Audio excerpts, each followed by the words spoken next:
اللہ تبارک و تعالی نے قرآن مجید کے اندر اہل یہود کی بہت ساری غلطیوں کا اور نافرمانیوں کا ذکر فرمایا ہے۔ اس ذکر کرنے سے مقصود یہ ہے کہ امت مسلمہ اپنے اندر سے ان غلطیوں، سستیوں اور کمزوریوں کو دور کرے۔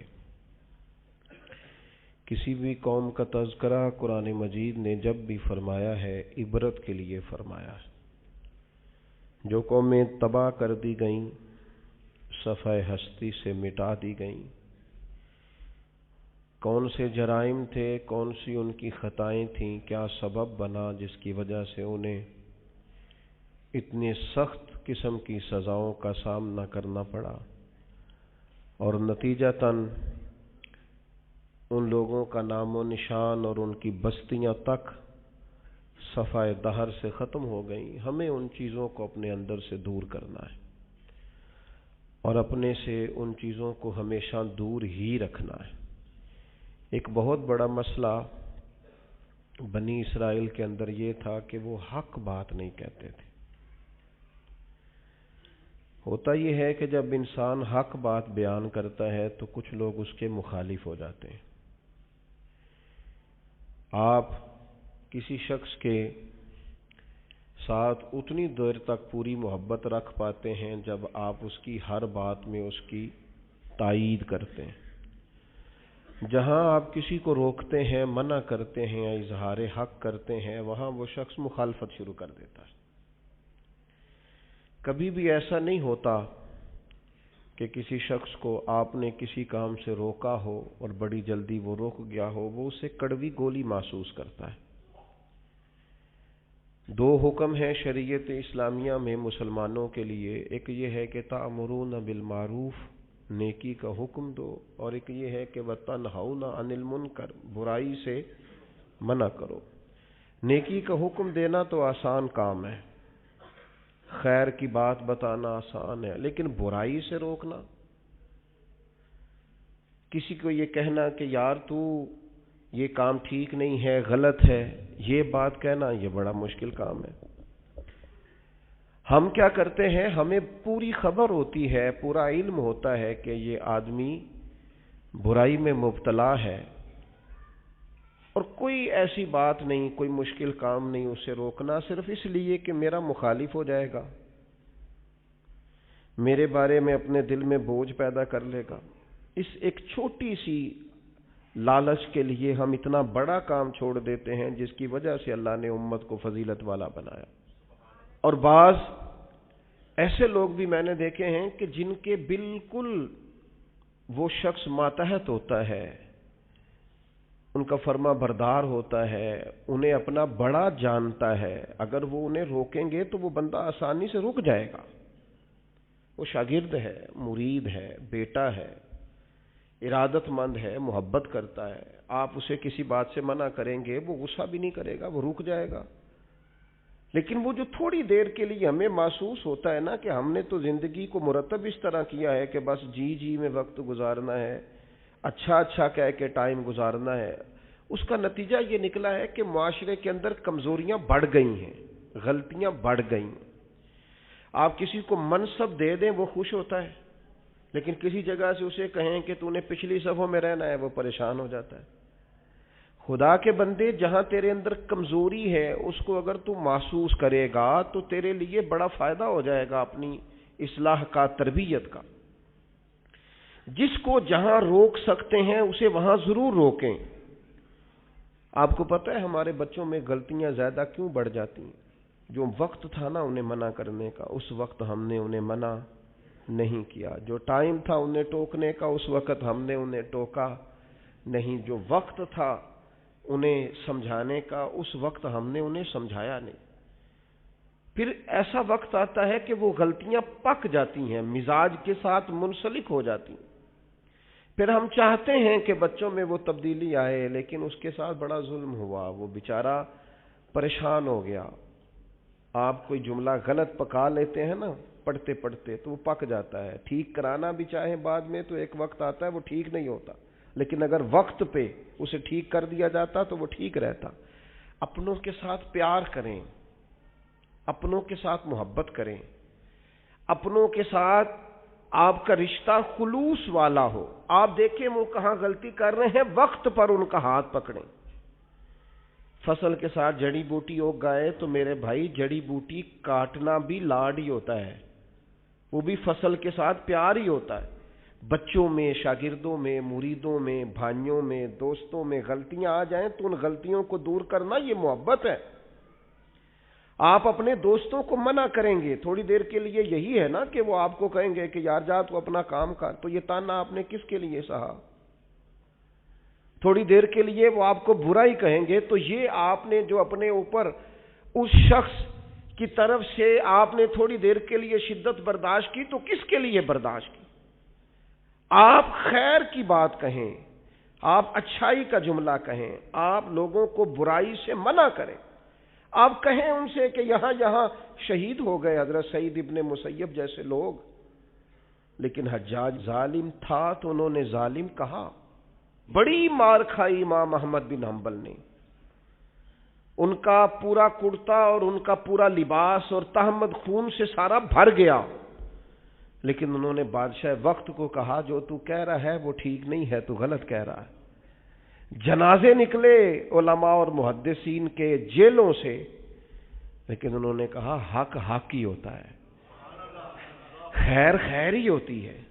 ہم بات ہی نہیں کرتے، ہم اپنوں کو منع ہی نہیں کرتے، ہم لاڈ میں، پیار میں، محبت میں تباہی کرتے جاتے ہیں اپنوں کی۔ جہاں کسی میں کمزوری دیکھیں، ہاں سمجھائیں پیار کے ساتھ، قائل محبت کے ساتھ کریں، لہجہ مصلحانہ ہو، تنقید برائے تنقید نہ ہو، لیکن حق بات کریں۔ بنی اسرائیل کا جرم کیا ہے؟ ان کا جرم یہ ہے کہ اللہ تعالیٰ انہیں فرماتا ہے وَلَا تَلْبِسُوا الْحَقَّ بِالْبَاطِلِ، حق کو باطل سے نہ ملایا کرو، وَتَقْتُمُوا الْحَقَّ وَأَنْتُمْ تَعْلَمُونَ، اور جانتے بوجھتے ہوئے حق نہ چھپایا کرو۔ نہ باطل کو حق سے ملاؤ، نہ حق کو چھپاؤ۔ وَأَنْتُمْ تَعْلَمُونَ، تمہیں پتہ ہے، تم جانتے ہو۔ میرے نبی پاک صلی اللہ تعالی علیہ وآلہ وسلم نے ارشاد فرمایا جب کسی سے کوئی بات پوچھی گئی اور وہ بات جانتا تھا، اسے علم تھا، وہ گواہی اس کے پاس موجود تھی، وہ شہادت اس کے پاس تھی، اس سے پوچھا گیا لیکن اس بندے نے چھپائی۔ یہ سنن ابو داؤد میں حدیث ہے۔ اللہ کے محبوب فرماتے ہیں قیامت کے دن اس بندے کے منہ میں اللہ آگ کی لگام ڈال دے گا۔ لو اب تیرے منہ میں لگام ڈال دی اور وہ بھی آگ کی، اب نہ بولنا، چونکہ جب حق بولنے کا ٹائم تھا تب تو نہیں بولا، جب تیری ضرورت تھی، جب تیرے کہنے سے مظلوم بچ سکتے تھے، جب تیرے بات کرنے سے ظالم پکڑے جا سکتے تھے، جب تیرے دو جملے کہنے سے کسی شخص کی زندگی بھر کی جمع پونجی بچ سکتی تھی، تو بولا نہیں، تو آج تو میدان محشر میں آیا ہے۔ تو میرے محبوب کہتے ہیں، حضور فرماتے ہیں رب اس کے منہ میں آگ کی لگام ڈالے گا۔ اقبال کہنے لگے اپنے بھی خفا مجھ سے ہیں اور بیگانے بھی ناخوش، کیوں؟ میں کہتا ہوں وہی بات سمجھتا ہوں جسے حق۔ یہ میری مجبوری ہے کہ میں نے ہمیشہ حق کہا ہے، تو اپنے بھی خفا مجھ سے ہیں اور بیگانے بھی ناخوش۔ سب جگہ پہ میں ملامتی ہوں، ہر شخص میرے بارے میں رائے دیتا ہے کہ بڑا سخت گیر آدمی ہے، بڑے مزاج کے اندر شدت پائی جاتی ہے، کیوں؟ کہ کہتا ہوں وہی بات سمجھتا ہوں جسے حق۔ گروپ بنے ہوئے ہیں، گروہ بندیاں ہو گئیں، کلمہ حق کہیں۔ یہودیوں نے جرم کیا کیا تھا؟ انہیں پتا تھا کہ نبی پاک اللہ کے رسول ہیں، اور کتنا پتا تھا؟ اللہ قرآن مجید میں ارشاد فرماتے ہیں یعرفونہ کما یعرفون ابناءہم، محبوب یہ آپ کو اس طرح جانتے ہیں جس طرح بندہ اپنے بیٹے کو پہچانتا ہے۔ یہ جو اہل کتاب ہے نا، یعرفونہ کما یعرفون ابناءہم، آپ کو اس طرح پہچانتے ہیں جس طرح بیٹوں کو پہچانتے ہیں۔ تو رات کے اندر انہوں نے آپ کی ساری خبریں پڑھ لی ہیں، ایک ایک نشانی جانتے ہیں۔ حضرت عبداللہ ابن سلام فرماتے ہیں اللہ کا قرآن اتنا سچا ہے، میں نے تورات پڑھی ہوئی ہے، میں مسلمان ہوا ہوں، میں تمہیں قسم اٹھا کے کہتا ہوں کہ جس طرح میں اپنے بیٹے کو پہچانتا ہوں نا، اس سے بڑھ کر مجھے تورات نے بتایا ہے کہ رسول رحمت اللہ کے سچے رسول ہیں۔ لیکن نہیں ماننا تو نہیں ماننا، اڑ جانا ہے تو اڑ جانا ہے۔ گروہ پرست ہو جاتے ہیں لوگ، حق پرست نہیں ہوتے۔ پارٹی کو سپورٹ کرتے ہیں، حق کو سپورٹ نہیں کرتے۔ اپنے گروپ کے حمایتی ہیں، حق کے حمایتی، برادری کے حمایتی ہیں، پر حق کے حمایتی نہیں ہیں۔ اپنی تنظیم کے، جماعت کے، اپنے آپ کے حمایتی ہیں، حق کے حمایتی۔ بندہ مومن گروہ پرست نہیں ہوتا، بندہ مومن حق پرست ہوتا ہے۔ وہ دیکھتا ہے حق کدھر ہے، وہ حق پرست۔ چھوڑ دیں یار، تھوڑی سی زندگی ہے، گروہ پرستی نہ کریں، اپنے آپ کے ساتھ جھوٹ نہ بولیں، اپنے آپ کو دھوکہ نہ دیں، لوگوں کی گڈ بک میں آنے کا شوق چھوڑ دیں، رب کی بارگاہ کے اندر، اپنے ضمیر کی عدالت کے اندر اپنے آپ کو رکھیں۔ خدا را ساری زندگی اپنی شخصیت کو اور اپنے کردار کے حسن کو چھپا کر نہ گزار دیں۔ ساری زندگی جو آپ کے اندر ایک مومن بیٹھا ہے، اس مومن کو صلح کے وقت کیوں گزارتے ہو؟ وہ اندر جو نبی پاک کا غلام بیٹھا ہے، جس نے اپنے کریم سے سیکھا ہے کہ سارا زمانہ بھی مخالف ہو تو بات وہی کرنی ہے جو حق اور سچ ہے، اس مومن کو کیوں سلاتے ہو؟ اسے تھپکی کیوں دیتے ہو؟ بچے ہمارے جذبہ رکھتے ہیں حق کا، شوق رکھتے ہیں حق کا، مزاج رکھتے ہیں حق بینی کا، ان کی طبیعت میں ولولہ ہے، جوش ہے، ہم انہیں مداحنت سکھاتے ہیں۔ ہم ان کہتے ہیں نا بیٹا گراؤنڈ ریالٹی دیکھو، نہ میرا بیٹا تم نہ بات کرنا، نہ ہمارا کیا لینا دینا، کاروبار ٹھیک چل رہا ہے، دکان ٹھیک چل رہی ہے، ادارہ ٹھیک چل رہا ہے، خبردار۔ اس کا نقصان یہ ہوا ہے کہ ظلم اور جبر کے ڈیرے عام ہیں۔ جب آپ کو حق سمجھ میں آ جائے پھر دیر نہ کرنا، ورنہ دیر ہو جائے گی، پھر دیر نہ کرنا، پھر اندھیرا ہو جائے گا، پھر دیر نہ کرنا۔ اگر حق کو حق نہ مانو گے، نہ کہو گے، تو پھر اچانک باطل کو ہی لوگ حق سمجھنے لگ جائیں گے۔ پھر تم محسوس کرو گے کہ بہت سارے لوگ ایسے ہوں گے جو اندھیرے میں اٹھیں گے، اندھیرے میں چلیں گے، اندھیرے میں گر جائیں گے، اور اندھیرے میں کوئی ان کا ہاتھ پکڑنے والا نہیں ہوگا۔ اب تو جھوٹ اتنا بولا جاتا ہے کہ لوگ سچ بولنے والے کو اجنبی سمجھتے ہیں۔ اب تو ریاکاری اتنی کی جاتی ہے کہ اخلاص والا بندہ انوکھا محسوس ہوتا ہے۔ اب تو دھوکہ اتنا عام ہے کہ خالص چیز بیچ دی جائے تو لوگوں کے لیے ہضم کرنا مشکل ہو جاتا ہے۔ خدا را بندہ مومن کی یہ شان نہیں ہے۔ آپ نے ناراض نہیں ہونا، لوگ فتویٰ لینے آتے ہیں، فیصلہ کرانے آتے ہیں، لیکن وہ یہ نہیں کہتے کہ جو میرٹ ہے وہ کر دیں۔ وہ کہتے ہیں جو میں آپ کو کہہ رہا ہوں نا وہ ٹھیک ہے۔ وہ مسئلہ پوچھنے آتے ہیں تو کہتے ہیں جی وہ جگہ اس طرح ہو جائے تو پھر دین یہ بھی تو کہتا ہے نا، پھر اس طرح ہو جائے تو اسلام کا یہ حکم بھی تو ہے نا، اسلام یہ والے حقوق بھی تو بیان کرتا ہے نا۔ تو اب اس نے یہ کہا تھا تو میں جواب میں یوں نہ کرتا، اس نے پھر یہ بات کی تھی تو میرا یہ نہیں بنتا تھا۔ تو میں بہت سارے دوستوں سے خوش طبی کرتا ہوں، میں کہتا ہوں پھر آپ لکھ دیں بھلا میں نے کیا کہنا ہے، آپ مجھے لکھ کے دے دیں، میں وہ بول دیتا ہوں، اس لیے کہ ساری بات کا تو آپ کو پتہ ہے، آپ تو سب علم رکھتے ہیں، اور آپ تو مجھے اپنی رائے اس طرح سے دے رہے ہیں کہ جس طرح میں وہی کہہ دوں جو آپ، تو پھر آپ کو آنا ہی نہیں چاہیے تھا، گھر میں فیصلہ کر لیتے۔ خدا کے بندے اپنے آپ پر فیصلے نہ کرو، اپنے آپ کو قانون کے حوالے کرو، پروٹوکول سے نکل آؤ۔ میں اور آپ اس رسول کے ماننے والے ہیں جس کریم محبوب نے وصال ظاہری سے پہلے منبر پر بیٹھ کر صحابہ سے کہا تھا میرا ارادہ ہو گیا ہے لوٹ جانے کا، میری طرف سے کسی کو تکلیف پہنچی ہو تو میں حاضر ہوں۔ آنا ذرا ایک ایک کر کے، ہم بھی 2 منٹ کے لیے بہو سے پوچھ نہ لیں، داماد سے پوچھ نہ لیں، جس بیوی نے ساری زندگی کوڑے کے نیچے وقت گزارا ہے اس سے پوچھ نہ لیں کہ تم میری طرف سے راضی ہے کہ ناراض ہے، پڑوسیوں سے 1-2 دفعہ بات کر نہ لیں۔ ایک صحابی اگر میدان بدر کے اندر عرض کرتے ہیں کہ یا رسول اللہ آپ نے صفیں سیدھی کراتے وقت مجھے تیر چبھویا ہے، حضور تو معصوم عن الخطا ہے، محبوب کے لیے تو یہ تصور کرنا جرم ہے، لیکن ہماری تعلیم کے لیے وہ صحابی کیا کہتے ہیں؟ حضور مجھے تیر چبھویا ہے، تو محبوب کیا فرماتے ہیں؟ مجھے استثناء حاصل ہے، وزیر اعظم پر، گورنر صاحب پر اور صدر پر پرچہ ہی نہیں ہو سکتا، میں چونکہ فلاں عہدہ رکھتا ہوں لہذا میرے ساتھ کیسے تو نے بات کر لی؟ یہ میرے رسول کا دیا ہوا طریقہ ہے۔ محبوب کریم نے گویا اپنے لفظوں میں بات کر رہا ہوں، حضور نے جو قانون بنایا تھا محبوب نے خود اپنے آپ کو اس قانون کے حوالے کیا، فرمایا آ جا میں کرتا ہٹاتا ہوں تو بدلہ لے لے، آنا آؤ نا 2 منٹ کے لیے اپنے آپ کو کٹہروں میں کھڑا کرو نا، آؤ جس جگہ پہ بیٹھ کے 25-30 سال سرکاری نوکری کی ہے، آؤ نا اپنے آپ کو کٹہرے میں کھڑا کرو، اپنی عدالت میں اپنے آپ کو پیش کرو۔ نوکری کی ہے کہ تعلقات نبھائے ہیں، سرکاری نوکری کی ہے کہ افسروں کو راضی کیا ہے۔ آؤ نا جن کو منصب ملے ہیں، منصب جن کو عہدے ملے ہیں، جن کو بڑا کچھ ملا ہے، وہ تھوڑی دیر کے لیے آئیں نا اپنے آپ کو کٹہروں میں کھڑا کریں۔ وہ پیر صاحب، وہ مولوی صاحب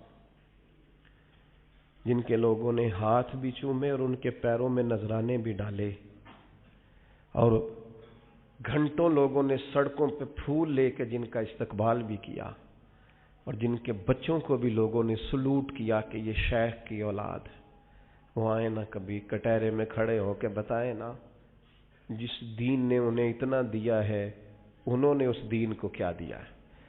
وہ اپنی عدالت میں خود پیش ہوں، وہ بتائیں کہ تم بتاؤ نا، تمہارے ارد گرد والے بہت سارے لوگ وہ بھی ہیں جو چھابڑی لے کے سودا بیچنے جاتے ہیں، تمہارے ساتھ اٹھنے بیٹھنے والے وہ بھی ہیں جو 30-40 ہزار کی نوکری کرتے ہیں، خس خس جنہ قدر نہ میرا اے تے صاحب نو وڈیائیاں، میں تے گلیاں دا روڑا کوڑا تے محل چڑھایا سائیاں، تو دے نہ جواب دے۔ لیکن حق بات کی ضرورت ہی نہیں، مزاج ہی نہیں، طے کر لیا ہے کہ حق نہیں کہنا، صرف گروپ بندی کرنی ہے، صرف مزاج یہ بنا لیا ہے کہ میں کسی کو ناراض نہیں کرنا چاہتا، ہو جائے ساری دنیا ناراض ہوتی ہے، بس یہ سوچ کے رات سو جانا سارے ناراض ہو جائیں تو کام چل جائے گا، کہیں اللہ رسول نہ ناراض ہو جائے، یہ سوچ کے سویا کرو۔ ہمارا حضرت صفیہ رضی اللہ تعالی عنہ ام المومنین ہے، آپ کا چونکہ ایک یہودیوں کی فیملی سے تعلق تھا، فرماتے ہیں میرے والد اور میرے چچا مجھ سے بڑا پیار کرتے تھے، میری طرف بڑی توجہ رکھتے تھے، تو میں جس دن حضور مسجد قباء کے قریب تشریف لائے تو میرے چچا اور والد حضور سے مل کے آئے، تو ان کی کیفیت اتنی بدلی ہوئی تھی، انداز اتنا بدلا ہوا تھا کہ میں ان سے ملنے گئی تو انہوں نے توجہ ہی نہیں کی، میں دروازے تک ان کے استقبال کو گئی، انہوں نے توجہ کوئی نہیں کی، بڑے عجیب سے پریشان تھے، پانی پوچھا تو انہوں نے اس پر بھی کوئی بات نہ کی، ایک دوسرے سے وہ کلام کرنے لگے والد اور چچا، تو میرے چچا والد سے پوچھتے ہیں کہ وہ جو تورات میں ہم نے نشانیاں پڑھی تھی یہ وہی نبی ہیں؟ تو میرے والد کہنے لگے حرف حرف سچا ہے، یہ وہی پیغمبر ہے۔ تو میرے چچا کہنے لگے پھر خیال کیا ہے آپ کا، کرنا کیا ہے؟ تو کہنے لگے میں جب تک زندہ رہوں گا معاذ اللہ ان کی مخالفت کرتا رہوں گا۔ حق پہنچ گیا ہے، اطلاع آ گئی ہے، انشراح صدر ہو گیا ہے، دل گواہی دے رہا ہے سچے رسول۔ حضرت صفیہ رضی اللہ تعالیٰ عنہ ام المومنین فرماتی ہیں کہنے لگے یہ وہی رسول ہیں، ایک ایک بات سچی ہے، ایک ایک حرف سچا ہے، ایک ایک قول سچا ہے، ان کی تو ادائیں بھی وہی ہیں جو تورات زبور انجیل میں لکھی ہیں، لیکن میں ساری زندگی مخالفت کروں گا۔ ہم نے غور کرنا ہے یہودیوں والی یہ عادت کہیں مسلمانوں میں تو سرایت نہیں کر گئی، جس کا ہمیں پورا پتہ چل جاتا ہے یہ حق ہے ہم اس کے بھی مخالف ہیں، جس کی بات کے بارے میں انشراح صدر ہو جاتا ہے، دل گواہی دیتا ہے کہ بات بالکل ٹھیک ہے، اس کو بھی قبول نہیں کرتے۔ تو اہل یہود کا طریقہ ہے، مسلمانوں میں کیسے آ گیا؟ یہ کب ہوتا ہے؟ یہ کیوں ہوتا ہے؟ کیا چیز وجہ بنتی ہے کہ جب انسان اس طرح کا رویہ اختیار کرتا ہے؟ تو قرآن مجید نے اسے بھی بیان کیا، فرمایا ارأیت من اتخذ الہہ ہواہ، کیا آپ نے اس شخص کو دیکھا ہے جس نے اپنے نفس کی خواہش کو ہی اپنا خدا بنا لیا؟ ارأیت، کیا آپ نے دیکھا ہے من اتخذ الہہ ہواہ، اس شخص کو دیکھا ہے جس نے خواہش نفس کو ہی خدا مان لیا؟ نبی پاک صلی اللہ تعالی علیہ وسلم نے ارشاد فرمایا، آسمان کے سائے کے نیچے اللہ کے سوا پوجے جانے والے معبودوں میں سے سب سے سنگین اللہ کے نزدیک وہ معبود ہے جو لوگ اپنے نفس کی خواہش کو معبود بنا کے پوجتے ہیں۔ رب کہتا ہے انہوں نے اللہ کے مقابلے میں معبود بنا لیا۔ کس کو؟ نفس کی خواہش کو۔ ایک طرف اللہ کا حکم ہے، ایک طرف نفس کی خواہش ہے، چلتے کس طرف ہیں؟ رب کہتے ہیں انہوں نے نفس کی خواہش کو اپنا معبود بنا لیا، اللہ کا حکم نہیں مانتے۔ میں آپ سے ایک بات پوچھتا ہوں، جنازے کو بھی نماز ہی کہتے ہو نا؟ اس کا پورا نام کیا ہے؟ وہ بھی نماز ہے، اور فجر والی بھی نماز ہے۔ کتنا دوڑ رہا ہے بندہ، محلے کا ایک علاقے کا ایک بااثر آدمی انتقال کر گیا، دوڑ رہا ہے، چھٹی لی ہے، بھاگا آیا ہے، جلدی سے وضو کیا، جنازہ پڑھنا ہے، لمبا چوڑا رش ہو گیا، صفیں گنی نہیں جا رہی، سر گنے نہیں جا رہے۔ یہ کس لیے آئے؟ کہتے ہیں نماز پڑھنے ہیں جنازے کی۔ اگر تو آئے ہو نماز پڑھنے تو فجر بھی نماز ہی ہے، ظہر بھی نماز ہے، عصر بھی نماز ہے، مغرب عشاء بھی۔ اگر تو نماز پڑھنے آئے ہو تو بتاؤ یہ والی چھٹی تم نے 5 نمازوں میں کیوں نہیں لی؟ اگر تو آئے ہو نماز پڑھنے تو پھر بتلاؤ یہ والا اہتمام فجر میں کیوں نہیں ہوا؟ یہ تم نماز پڑھنے نہیں آئے، یہ ہم اللہ کے حضور حاضری دینے نہیں آئے۔ یہ وہ جو سیاسی رکھ رکھاؤ ہے، یہ جو ذاتی تعلق، یہ نفس کی عبادت ہے، یہ اللہ کی عبادت نہیں ہے۔ یہ خواہش نفس کی تکمیل ہے، یہ رب کی عبادت۔ یہ تو اپنے خواہش کے پیچھے دوڑے آئے ہو، مجھے بتلاؤ نا۔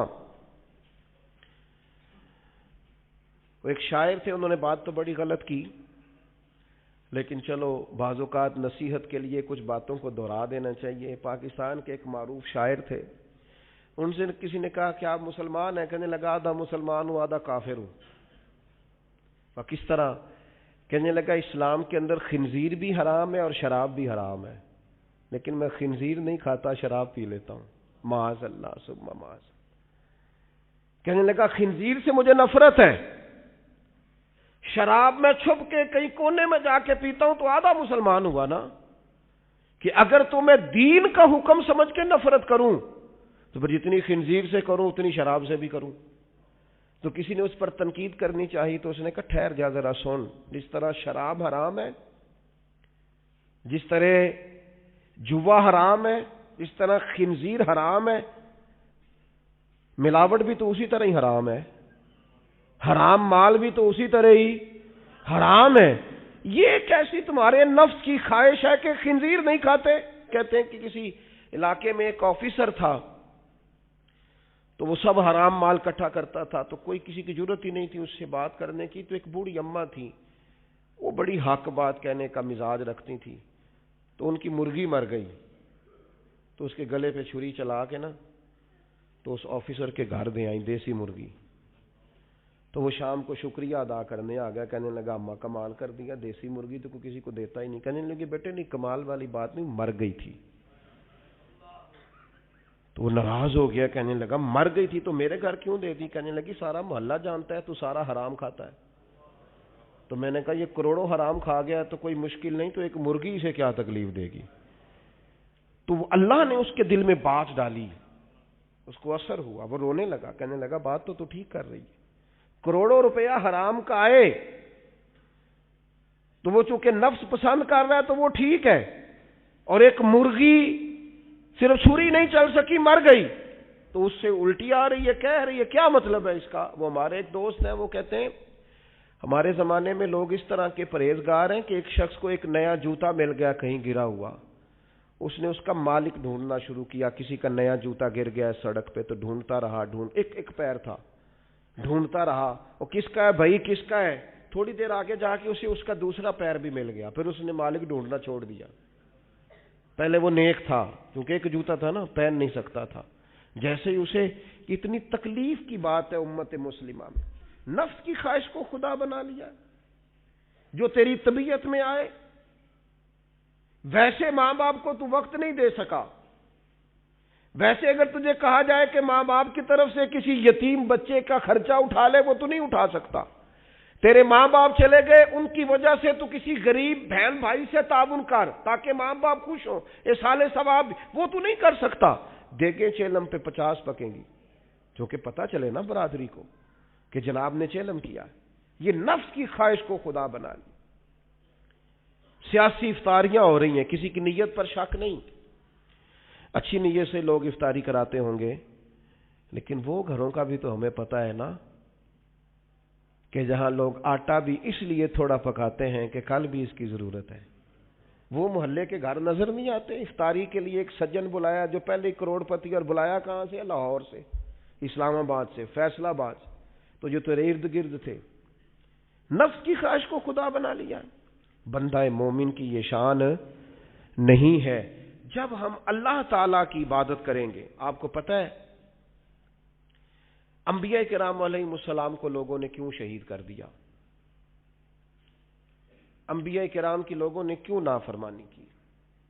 اللہ کے رسول تو معصوم ہیں، کسی شخص سے کوئی مطالبہ نہیں کرتے تھے۔ نبی تو خالصتاً داعی بن کر اور تڑپ لے کر اللہ کے بندوں کو رب کی طرف بلاتا ہے۔ کیوں نہیں مانی لوگوں نے بات انبیاء کی؟